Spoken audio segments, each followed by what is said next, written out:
10.5 থেকে 11 বছরের একটি বাচ্চা। এই হত্যাকাণ্ডটি একটি নির্মম ঘটনা। এই বিষয়ে উনি বলেছেন কিছু এখানে আসামিরও কোনো অনুশোচনা বোধ দেখেননি, এই ধরনের একটি কথা বলেছেন বিজ্ঞ আদালত। এই মামলাটি যদি যথাসময়ে নেওয়া হতো তাহলে এই মামলাটি যথাসময়ে পুলিশ পদক্ষেপ গ্রহণ করতে পারতেন। বিজ্ঞ আদালত থেকে এফআইআর হিসেবে ট্রিট করেছিলেন।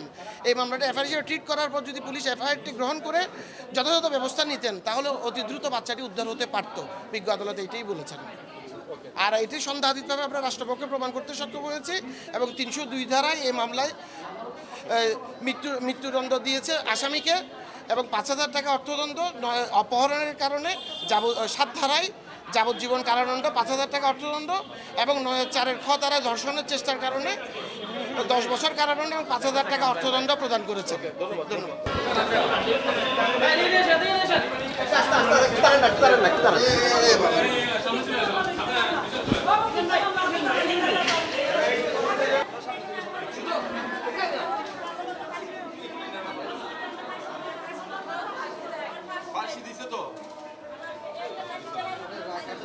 আপনি কি